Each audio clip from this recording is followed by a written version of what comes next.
Smile, John. Good evening. We're in Studio 6D today, and it's my pleasure and distinct honor to be speaking with Mr. John J. Jeckovich. What's the two JJs stand for? John Joseph Jacob. Oh, that's a nice name. So you'd be JJ. Yeah. That's pretty nice. I like that. Today is August 7th, 2025, and it's Thursday. How are you feeling today? Very good, very good. You're very looking good. awfully chipper. Yeah. I like your new clothes. And I heard you had a special visitor today. Oh, yeah. Who'd you have? Amber Nicole Jeckovich. What a beautiful young girl. That's Mr. Jeckovich's great-granddaughter, by the way. She's in her 20s, and she visits often. What did you guys do today? Huh? What did you and Amber do today? What? What did you and Amber do today? Amber slept half the time. Hey, you know what? It's better to have someone sleeping while visiting than no one coming at all. That's nice. Yeah. It's all about an attendance. So you and Amber get along like two peas in a pod, and you guys can Google Amber Jeckovich. She did a few reels with Mr. Jeckovich, and they're very nice and they're very cute. Enjoy Amber's company because she's living for two Christian surf competitions for over a month. She'll be in several weeks in Malibu, California on a surf competition, and then she'll be in Hawaii for over a month. Oh, well. So you're going to miss her. Yeah. You're going to miss her, and we'll all miss her. Amber, Mr. Jeckovich's great-granddaughter, is a full-time missionary and an avid surfer. She travels the world surfing, right? Yeah. Bible in the left hand, surfboard in the right. What's that Bible look like? All worn out. That's the way it should be. That's the proof of a true missionary. If your Bible was clean, not worn out, and you ain't doing your job. So she'll be gone. Surf competitions coming up shortly in California, Malibu, and then Honolulu for a month in Hawaii. So we're going to miss her. We wish her safe travels. Yeah. Did you want to go with her? No. No? No. She'd love to have you come along. Yeah. Yeah, in a wheelchair. No. You got a great sense of humor, Mr. Jeckovich. Mr. Jeckovich was born in 1925, and now here we are in 2025, and Mr. Jeckovich is knocking on the door of 100. You know those knocks? Yeah. Pearly gates. Yeah, pearly gates. You're a comedian too, Mr. Jeckovich. Mr. Jeckovich grew up during the Great Depression, and then right after that he was in the frontline military fighting for our country. If it wasn't for guys like this, we'd probably be speaking German and not have the beautiful lifestyle we have now. Mr. Jeckovich told me at one time he blinked his eyes at 20 and now he's 100. Didn't you tell me that? Oh, yeah. It went by fast, didn't it? I don't know when it went. Where the hell did it go? Oh, yeah. If anyone knows where it is, text us at 407-366-0000. Listen, boys and girls, it's a short dance around the sun. We're simply just visitors here. So enjoy every day. Enjoy every day. And Mr. Jeckovich has great bits of information in his book. Their book is titled Their Mother's Sons. And how many pages is your book? 849. Wow, that's a big, beautiful book, Mr. Jeckovich. People ask me many times a day via text, how much is the book and where can we buy it? Not for sale. Not for sale. That's not the whole purpose. It's never been and never will be about money. Mr. Jeckovich is great in that department. It was about teaching a younger generation a simpler and easier life through examples in his book. and more wholesome life. Sharing how to be empathetic, how to have great empathy. Because without empathy, you have nothing. Empathy is the glue to civilization. Empathy is the glue to humanity. Without empathy, you're nothing. You know, it's so important that it goes by quickly, and you must remember that health is your real wealth. Protect it early. Mr. Jeckovich did. He never took a prescription, never took a vitamin. He jogged for 80 years. Did you smoke? No. Did you drink? No. Wow. So health is your real wealth. Protect it early. It's the genes. Yeah. And also keep in mind, skills pay more than degrees. Keep learning. There's a lot of people have degrees, Yeah. and they're at Burger King. Yeah. That's a fact. And a lot of people have skills. I'm talking about like you did. Electricians, plumbers, Yeah. carpenters. Yeah. All these skills are much more important than these degrees. Everyone has a degree today. And where the hell are they working? Kmart. Kmart, yeah. Yeah. So time moves fast, boys and girls, and don't waste it proving things to people.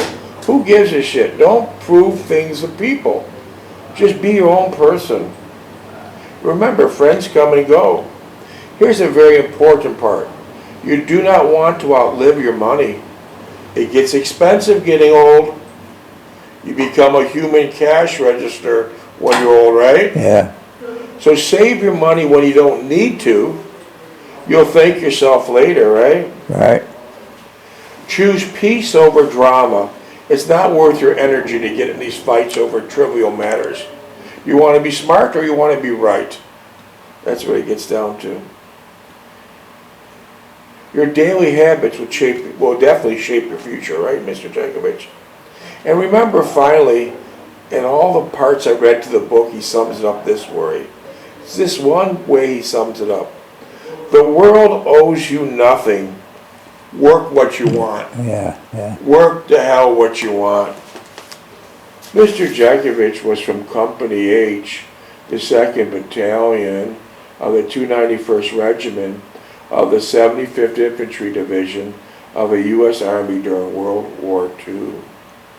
Mr. Jeckovich lives by the motto, he's got two doctors, his left leg and his right leg, right? Yeah. Keep moving. Drink a lot of water and keep moving. Look at this guy. Look at it. Look at this guy. 100 years old. Most of your records from World War II were burned up in a government building in St. Louis several decades ago. But I did find some documents, and it stated when you were drafted, you weighed 187 pounds. Yeah. Your mother fed you well. Yeah. His mother, which the book is written How about, much did I weigh? you weighed 187 when you weighed in. When you got 180. Oh. 187. And your mother fed you well. Yeah. Your mother, what kind of dishes did your mother would make? Stuffed cabbage, spaghetti and meatballs, Yeah. roast beef, Brains. brains, yeah. Mr. Jeckovich's mother was from Poland. Her name was Anna Targets Jeckovich. And she fed Mr. Jeckovich well. But you think about it, 187 still isn't a lot of weight. But how much are you down to now? The what? How much are you down to now? What's your weight? 151. Yeah, 151. So take a look to the left of Mr. Jeckovich. That's the military uniform in World War II. Most people, when they age, they get bigger. They get, they get fatter. Mr. Jeckovich's case, he slimmed down. He can take that uniform right now. He can try it on pants and the jacket. It'll fit him loosely. Yeah. It'll fit him loosely. Yeah. Yeah. It also said here in some of the documents that I recovered that, where'd you live at that time? 353 Orleans Avenue, Niagara Falls, New York? Yeah. How was Niagara Falls, New York back then? Beautiful little city. Beautiful. It's a dump now. How is it now? It's a dump. Would you ever consider moving back? No, there's nothing there. It's empty. Yeah. Some of the other documents I recovered when Mr. Jeckovich, the war was over, they have something that's called a mustering out pay. This pay is the money Uncle Sam gives you to get your civilian life back in order. What was your mustering out pay? $300. You remember that, huh? Yeah, And how'd they pay you? once a month. Yeah. So the Uncle Sam decided in order for Mr. Jeckovich to get his civilian life back in order, that he would get a total mustering out pay of $300. And Uncle Sam didn't want to give it to him all at once. No. They gave it to him at a rate of $100 a month. Yeah. But Uncle Sam stated, let me see who said this. Let me look up the guy's name. Uncle Sam said through, what the hell is this guy's name? Uncle Sam said to Colonel J. Harris, you're going to get a little bonus. What was that bonus? What? Colonel J. Harris said you're going to get $21.95 bonus. What was that for? The bonus. For me? Yeah. They get Bus fare home. Colonel J. Harris said this guy deserves a bonus. It was bus fare home. This guy was on frontline military, frontline combat.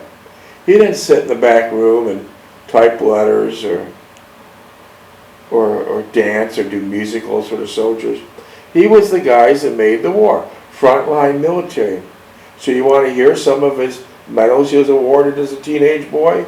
Let me tell you, because Mr. Jeckovich sure will not. He was awarded a Bronze Star Medal. He was awarded the Purple Heart Medal. He was awarded the Good Conduct Medal. He was awarded the American Campaign Medal. Mr. Jeckovich was further awarded the European, African, Middle Eastern Campaign Medal with 3 Bronze Service Stars. Mr. Jeckovich was awarded the World War II Victory Medal, Army of Occupation Medal with Germany clasp, Combat Infantry Badge, Marksman Badge with Rifle Bar, and Honorable Service Lapel Button World War II. And finally, he was awarded the Sharpshooter Badge with carbine, pistol, and machine gun bars. That was your weapon. Yeah. Your crew would carry the tripod. The crew would carry a machine gun, heavy-duty machine gun, and several ammo bearers would set it up for you. And then after you popped off a few thousand rounds, because that went quickly, did you stay there? No, we had to keep moving. And why did you have to keep moving? And they zeroed in. Zeroed in, yeah. Zeroed in, yeah. And in his book, Mr. Jeckovich has got lots of examples of quotes from people during the war. And like, for example, Winston Churchill, he said in this book and during World War II, we shall fight on the beaches, we shall fight on the landing grounds, and we should fight in the fields and in the streets. We shall fight in the hills, and we shall never surrender. Remember Winston Churchill saying that? Blood and guts guy, yeah. Yeah, the blood and guts was, who was that? Me. George Patton? Patton, yeah. George Patton. Well, before I read his quote, I'll read his quote, you tell us. George Patton said, you don't win wars by dying for your country. You win by making the other guys die for his. Yeah. Tell us your brief encounter with Patton. What happened when he seen you in that barn? How'd that turn out? What? You were discovered in a barn and Patton was there. What happened? It was 3 o'clock in the morning, pouring rain out. He said, what are you guys doing here? Get your ass out. Go, go, go, go. How'd he find out that you were there? Posted I can't find the Jeep anymore. So it is quite evident someone was in there. Yeah.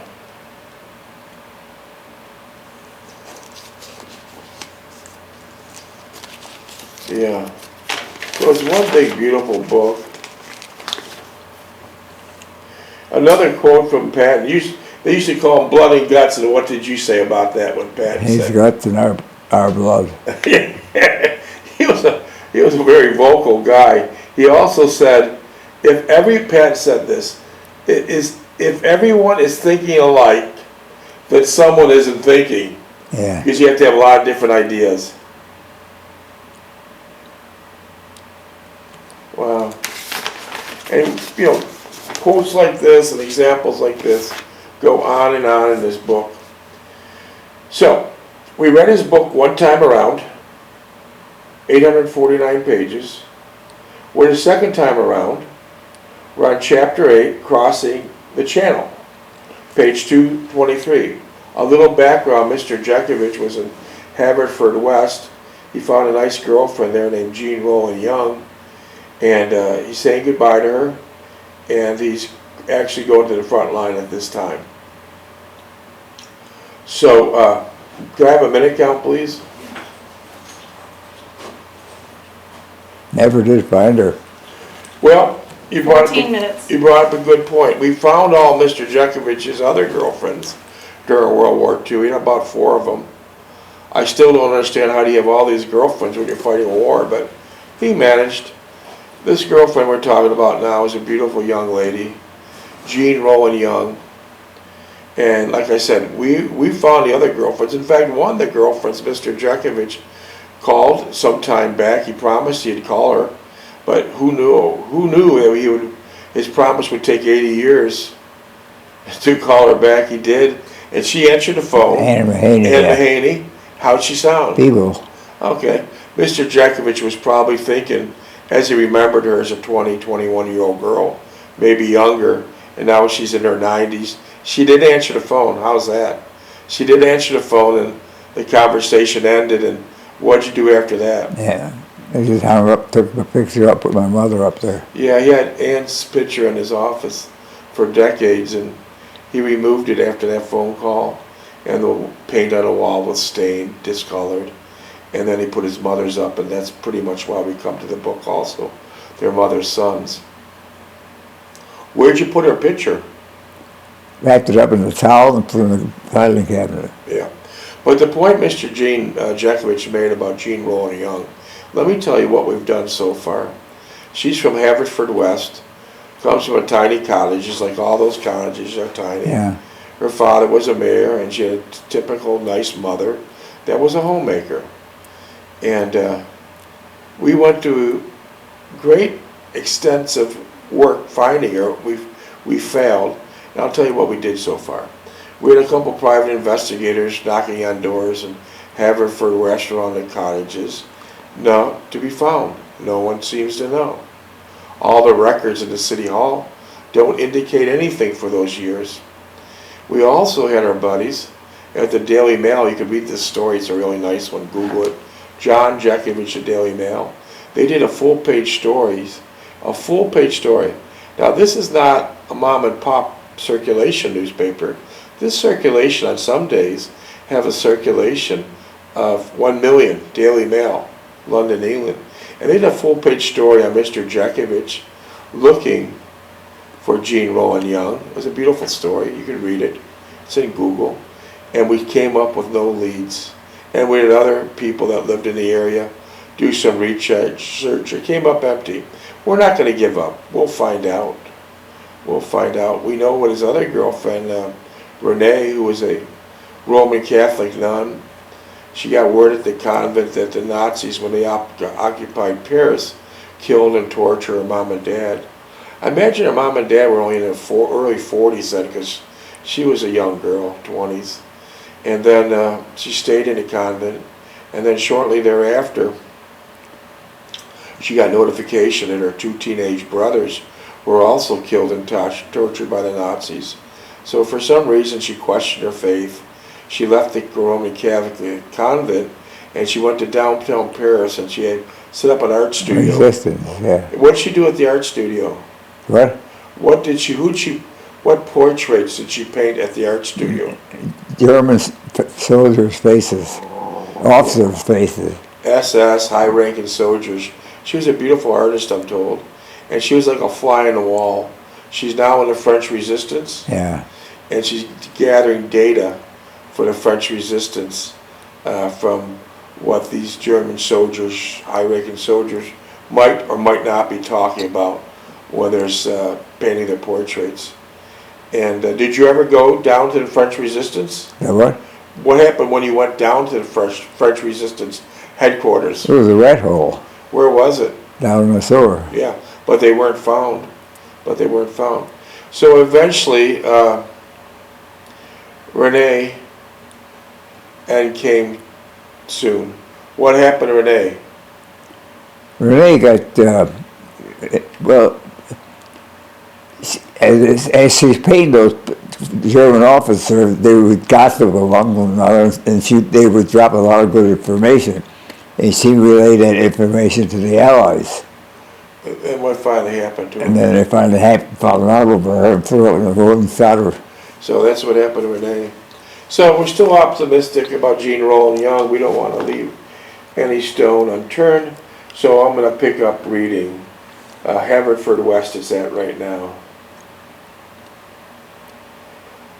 There was a usual Christmas tree in Haverford West, lighted by many small candles with no other decorations. Were they candles that were lit with a flame? Oh, yeah. Damn, is that dangerous. If anyone wants to take a Christmas tree out from your living room and just take your big lighter and light your end, it'll go up like a bomb. I felt as the Youngs described their Christmas that they captured the full true meaning of Christmas more than we did in the States. With our frenzied gift giving and our elaborate holiday preparations, my only wish was I could be present here to take part in their true meaning of Christmas. But that would not happen to me. The Welsh had a strong sense of identity, a hard work ethic, yes they did, conservative social values, and an unrelenting pursuit of family values, which I greatly admired and aspired to. These were all very the same qualities that were foremost and empathetic in my own appraisal of family life when I was at home. Minutes, please.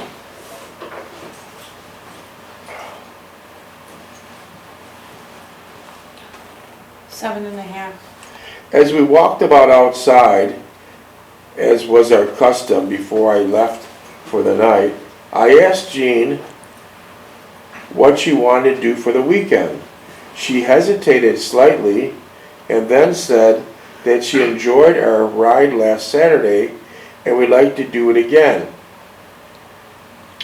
I asked her if she had any plans for the weekend, as I did notice hesitancy before she answered.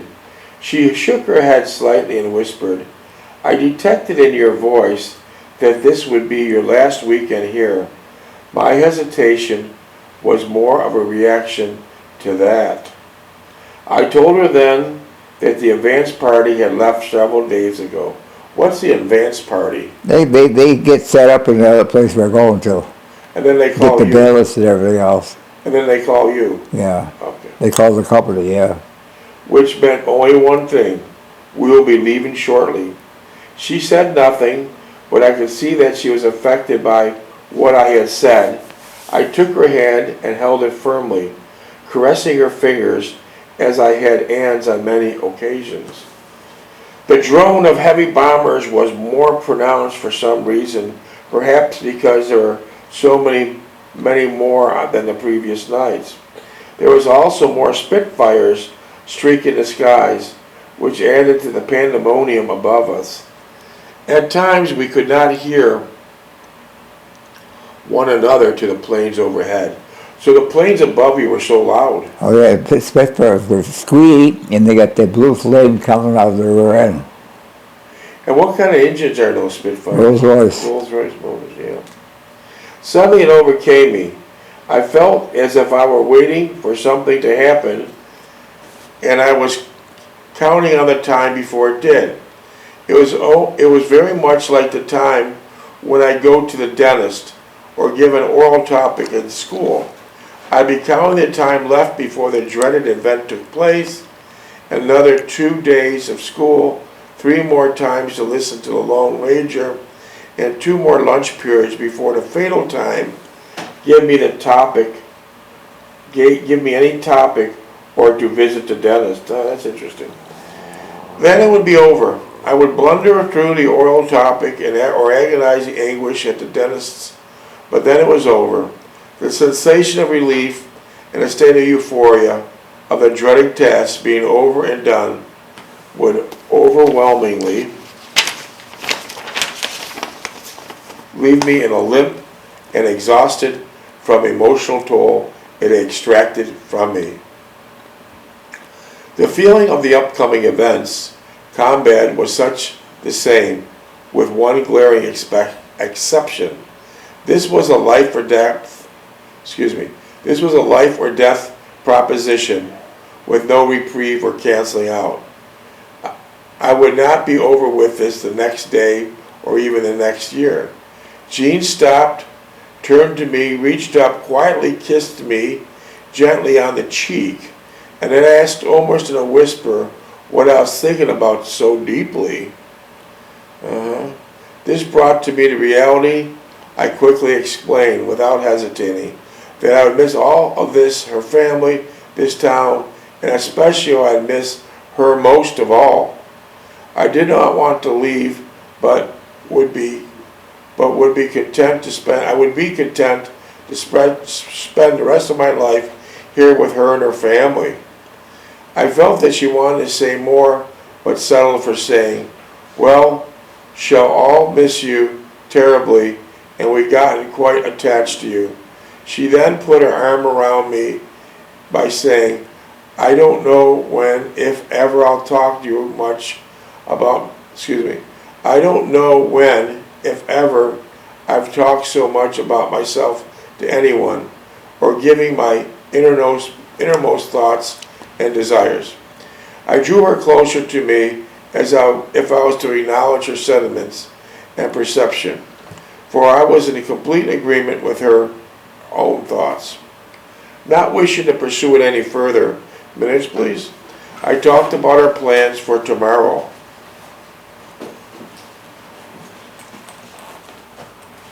Two and a half.